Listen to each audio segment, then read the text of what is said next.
Hello everyone, welcome back to Doing Bart Things, and this is Bart, and I am bringing you another low rent production from the kitchen here. I wanted to go and talk about the rumor mill and sort of what we think Intel's next CPU is going to be like. So kind of stay tuned for that. I also wanted to get into a slight video game story, just a small one. And also wanted to talk about motherboards, specifically micro ATX motherboards, for a moment if I could. We'll try and keep the time on this video down because I'm trying to remind myself by saying that I get extremely off track and talky. Sometimes there's a good tip in that, which I will allow it to pass through, but sometimes I just talk too much.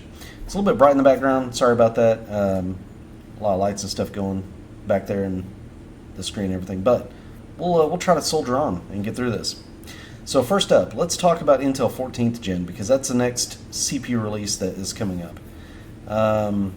This is Intel's reaction to AMD's V-Cache chips, I believe.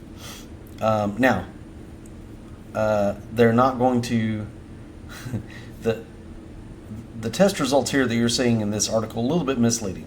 And let me explain why, because I think we need to maybe break down a little bit the difference between multi-core and single-core performance, or single thread.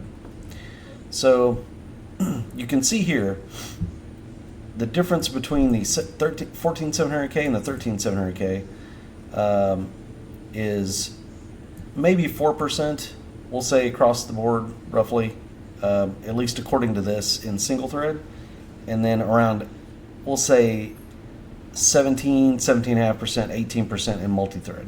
So the multi-thread performance is actually fairly significant, which I'll get into why that is here in a second. The single thread is not. And the reason is because this is a refresh. This is basically the same silicon. I'm guessing it is binned. It is slightly tweaked, but it's probably using a little bit better node. Maybe, I don't even think that. Like, it's a refinement is what it is. It's not a complete new architecture or anything like that. It's just a refinement, which on the one hand sort of sucks, because you kind of want, I want, the biggest, newest, baddest thing we can get, right? And I think it was codenamed Meteor Lake, actually is kind of new, but what happened was this architecture, along with its binning and refinement, has allowed Intel to really push the clock speed. And because they can really push the clock speed, they've been able to figure out that on desktop, where you're less power constrained, less cooling constrained, this chip is actually a better deal than going with a newer architecture that they've developed. And suffice to say, that newer architecture, you may see it in laptops, but you're not going to see it in desktops, because especially for like gaming, which is what a lot of people, my button, especially in gaming, which is what a lot of folks that build their personal PCs for, you're not going to get as big a benefit. Also in professional apps that use more cores and more clock speed are going to benefit from this refresh versus going with that new architecture, because I think Intel internally, they did some testing and were like, oh, okay, well, this thing actually goes pretty bonkers when you really give it the power and you're able to cool it effectively. It pretty much is, going to be our best shot at fighting back against AMD. The issue is, at least this is just my opinion, it's kind of like putting an even bigger engine into an already big engine muscle car. Like, it doesn't really, it still does the same thing. It's still, you're going to go like heck in a straight line, not be able to take corners. Like, that's what it is. The thing this refresh will do, though, is it's going to throw more cores at certain price points that will make those price points very attractive, respectfully. So if you look here, multi-thread is up, but single thread is barely up. I mean, this is almost within the what I would call margin of error. Margin of error is your 2 to 5%, right? So this is basically within margin of error. If I got a really good, sweet 13700K, I would not notice a difference in single thread performance, in my opinion. Like if it was a really good bend 13700K and I was playing a video game, because video games a lot of time are very sensitive to single thread performance, not multi-threads. They can take advantage of multi-threads, but when it comes down to frame rate, single thread is usually where it's at. So gaming wise, I don't think we're going to see a massive boost. I think if you're just video gaming, I don't know why you don't run out. If this is what you want, I don't know why you wouldn't run out and just get yourself a 13700K and not worry about it, because that percentage is nothing to worry about. Like, it's nothing to really influence your purchasing decision all that much. If you're planning on buying a 7800 X3D, for example, you still should go out and buy one. You should not wait for this CPU, in my opinion. The things that Intel CPUs are good at, they're still going to be good at. They'll just be slightly better at it. So the only real thing I would say to wait for is what I'm about to show you. So single thread, nothing to write home about. Multi-thread, though, a little different. So let's talk about the lineup. The 14700K, for example. So the 14900K and F, or 14900 in general, is going to have the same core count as it did this last generation. So no change. So I would expect a 14900K, 14900 versus a 13900 is going to be very similar. I think the 14 series CPU maybe gets 3 to 5% boost over that product. Very little difference. There will be a difference in power draw. When this thing is doing that, it's going to draw more power. I'm thinking instead of like 253 watts, you're probably looking at 300 watts, I think. 275, 300 watts, something like that. When you're talking like a benchmark maxed out load, you're going to see, it's going to get interesting. However, things get really interesting when you move down the stack. The i7, 14700, 14700K and F, they will get 8 performance cores, which they had in the last generation, but 12 efficiency cores. That's up from 8 efficiency cores last gen. So that's 4 more cores. They're not multi-threaded cores, but 4 more cores. That's the performance gain in multi-threading. That's where it's being made. It's not being made in efficiency. Like, the CPU is not realistically any quicker, any more fast. Maybe there's a difference in clock speed. The clock speed's a little bit higher. But that minute, what's happening is the minute difference in performance is manifesting over 4 extra cores. Okay, so if you take 4 extra cores, multiply it by 5, you get 20%. So it's 20% more cores. Hold on, let's back up a minute. If I had 5% more performance over 4 cores that do not exist, right? There you go. So I think that's what you're seeing, is you're seeing a performance difference in multi-threading due to the extra cores. Has nothing to do with the single-threaded performance necessarily. It's the fact that it just has more cores, which could be really valuable for some folks that do professional apps, do things that can take advantage of that. It can be exciting in that case. Move down to the i5, 14600K and F, 8 performance cores. So this is a significant bonus to the 14600K. Those are hyper-threaded, high clocking performance cores, and they've just added 2 of them.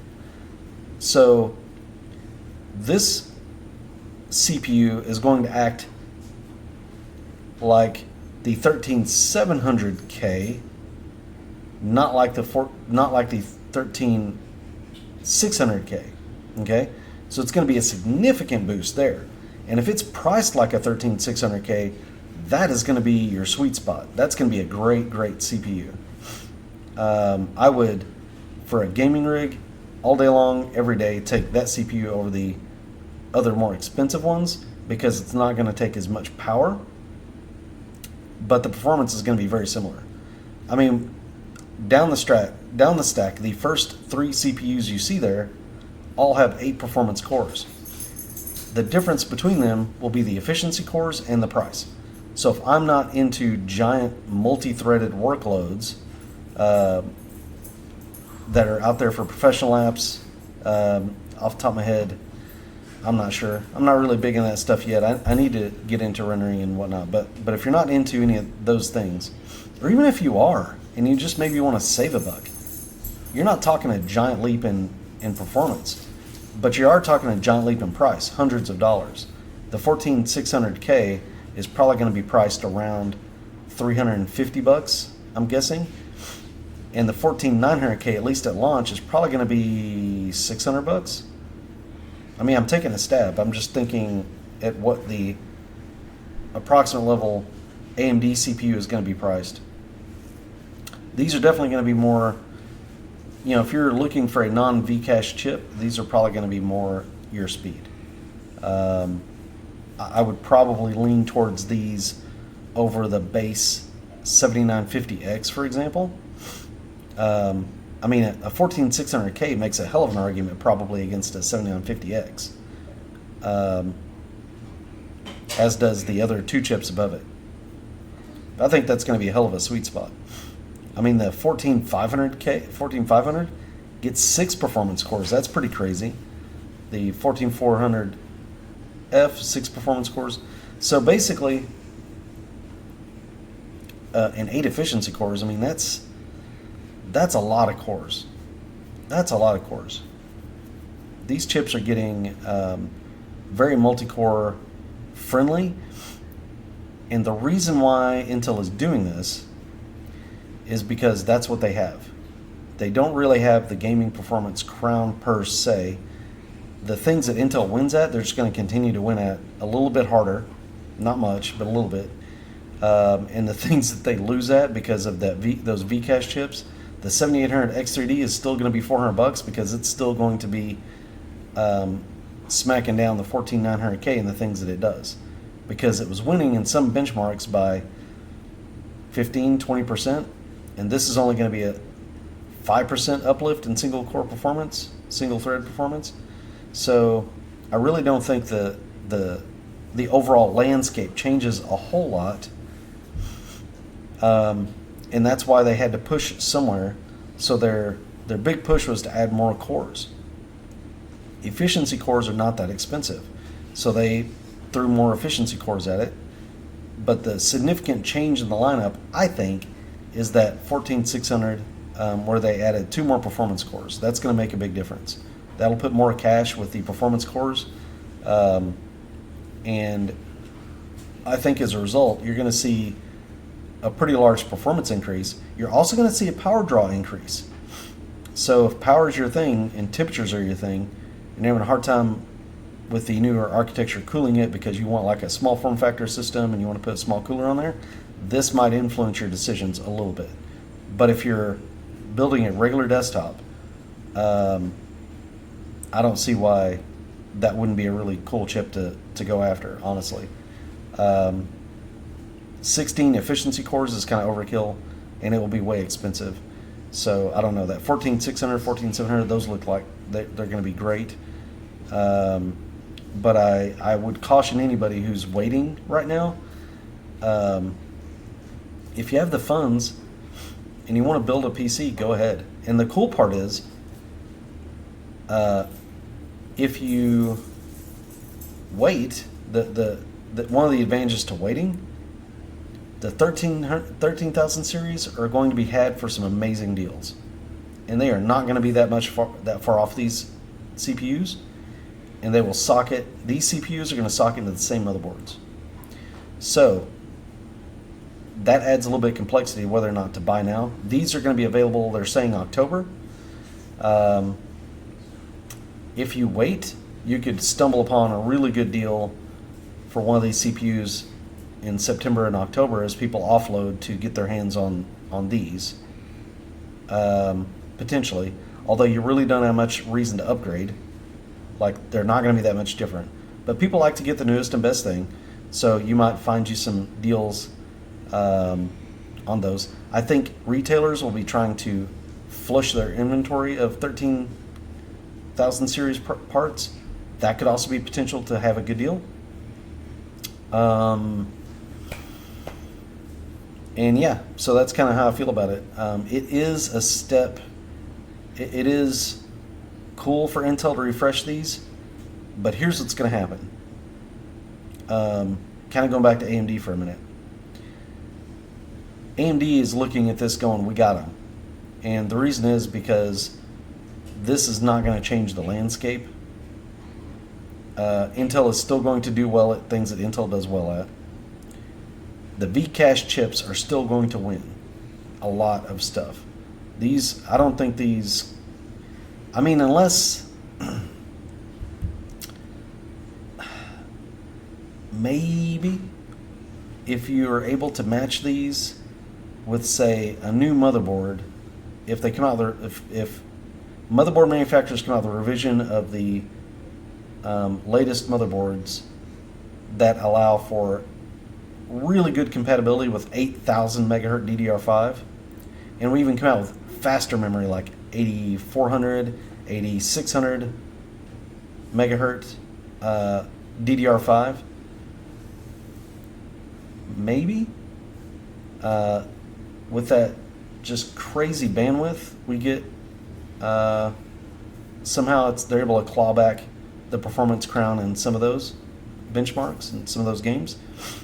But in order to do that, Intel is going to the ragged edge of power and binning, just all of it. They're throwing a bunch of cores at it, like they're doing everything they can to make a really compelling product, and they should, and that's good. AMD, on the other hand, they're fine. They're not losing that much. They're on the non-V-Cache chips, and the V-Cache chips are going to do very well against these, like they did against the 13,000 series in certain circumstances. They're going to carry that all the way through, and then next year, probably in the first quarter to first half of next year, they're going to release the 8000 series. And the 8000 series is going to be up to that challenge because it is going to be faster significantly, as I understand, than what's currently out there. And they are going to make a V-Cache version of that. So, I think it's not going to change the environment. And if you are in the market for something that you're going to make a professional machine that does some gaming, these will be very compelling chips for you. If all you're doing is gaming, then I still think you should go buy 7800 XRD probably. Or, depending on the price, look at the 14600K here. I think that's a good chip. I think that'll be the one. If somebody comes to me going, I want to build a workstation / gaming rig that can do everything. I don't want to spend I don't want to spend my entire life savings to do it, or I want somewhere I can cut a few dollars to afford a better graphics card and motherboard and case and all the things. I'm going to be like, get that 14600K. That'll probably save you a couple $100. You can put that towards your video card, and I think you'll be very happy because I don't think it's going to have any issues pushing video cards to their limit. The problem is going to be Do you really need those 8 efficiency cores, or will 8 cores, 16 threads do for you? Because the 7800 X3D wants to say hi. That's gonna be the hard part.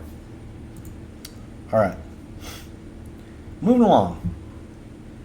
Real quick, looks like Microsoft's purchase of Activision is going to go through. So, yeah, I almost don't care at this point. Like, I'm playing some Diablo 4, but I got through the storyline, and it's sort of like meh at this point. I'll see what seasons have to offer, but this probably is going to end up being one of my last purchases from Blizzard. I have no desire to buy anything from Activision, so that's that. Is what is. I just thought I would let you guys know, for those that are curious as to what's going to happen. This will become a Microsoft studio, and we'll see how they treat it. I think they said Call of Duty will last on PlayStation at least 10 years. So they're making a commitment that they're not going to yank that away from folks. Who knows in 10 years if we'll be playing Call of Duty. So there you are. Real quick, I just want to mention that. I'd like to move on to another subject, if I may. This one is a little bit near and dear to my heart. So I love micro ATX. Back in the day, to me, micro ATX was sort of like that perfect combination of, it kept it compact, but you got everything that you wanted from a motherboard. And, you know, you had all the features. Mini ITX is really cool, but it's so small that it's tough for manufacturers to put all of the same things, fit all of the same features on a mini ITX board as they do an ATX board. It's really difficult, and some of those chipsets have so much connectivity that you really can't take advantage of all of it on a mini ITX machine. So micro ATX, to me, I'm like, I don't know why we're not just flooded now with micro ATX motherboards and cases, because it seems like it's, since really SLI and Crossfire are dead, they're not going to do that anymore, and video cards are just getting giant single video cards. I don't know why this hasn't happened. This is a really cool looking case. I saw this on Guru 3D. It's like wood, and you can put it different ways, and it opens in a really unique manner. It's almost like kind of a clamshell looking case. I kind of want to check it out, honestly. And it can fit, I believe, a micro ATX board, or is that only mini ATX? No, it looks like micro ATX. You've got your... I panicked there for a second. I'm like, is this not a micro ATX board? Board capable case? It is. But anyway, it was a really unique case. It got me thinking about micro ATX. There's a motherboard that... there's only one motherboard that was X670 that got released, which was the... Oh my god, that's huge. What is that? Oh. It was the Crosshair X670E Gene, which is awesome. And if I could have snagged one of these, I would have. I would have literally bought this entire platform just so I could have had a top-end micro ATX rig. But I can't really find these for sale anymore, and it's not going to be for a while before I could even have money to do it, but I cannot justify the price. This motherboard debuted at like $600, and I was like, oh, I can't do it. I would have even thought about it at maybe $350 or $400, but $600, I'm like, I can't justify it. It's too much money. There's ATX motherboards out there that can obviously do what this one can do. It's the same chipset. So I was like, I can't. I don't know why they don't.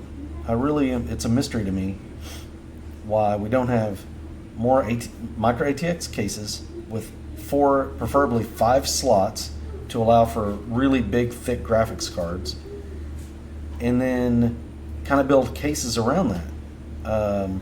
There are a few cases out there, but they're not like kind of higher end cases. They're the like, for example, the Asus AP201, kind of neat, but it's just it's not a case that has like a nice glass window where you can display it or anything. It's got front USB and USB Type-C. Another case, as an example, is the Define series from Fractal Design, that they've always made a micro ATX Fractal Design Define series case, which I really like. But they're short and they don't really give you a lot of leeway for a big graphics card. So I'm sort of toying with like how I want to refresh my build eventually. But I love micro ATX cases and motherboards. This motherboard is like, when I first saw it, I was like, oh my god, that's going to be it. I'm going to save up and do this. And then I saw the actual price of it and it crushed me. I was like, I'm just not paying $600 for that. That sucks. And now it's really hard to even find them for sale. It makes me really sad. I want to see more high-end micro ATX motherboards out there that are not like the B series chipset, but the full bore, top of the line chipsets. So that goes for Intel and AMD. This just happens to be an AMD one because I don't even know if they make a 790 in micro ATX from Intel. I could be wrong. Anyway, motherboard makers, make more high-end micro ATX motherboards. If you see this, please. I want to see that on Intel and AMD because that gives us that middle ground to make kind of those high-end but slightly more compact builds. It lets you guys put all of the features on the board that you would for an ATX board without any of the downsides, in my opinion. So there's that. Maybe I'll get a hold of one of these motherboards eventually and slot an 8000 series CPU into it. Maybe that's what will happen. They'll come out with a whole new line of motherboards by then, so I'm not sweating it. We'll see what happens there. Maybe when this 14,000 series 14th gen Intel series CPUs come out, maybe they'll come out with some new really high-end micro ATX boards. That would be awesome. If they do, I'll take a look at them. Anyway, but that was it. This case is called the Cubiora Kanto Wood Micro ATX chassis. I thought it was really cool. If you guys want to check that out, like, this is all wood, so I think it looks really neat. And yeah, it was something to check out. So as I ponder ideas of refreshing my system, I'm going to keep looking at these. Guys, that's it for now. Like and subscribe if you haven't. If you want to, oh my gosh, this video has gone for almost 28 minutes. I've talked a long time. Hopefully you found something in there that was interesting. If not, then I apologize. I'll try to do better next time with finding stuff. But if so, and you enjoyed it, then I appreciate it. You guys have a good one.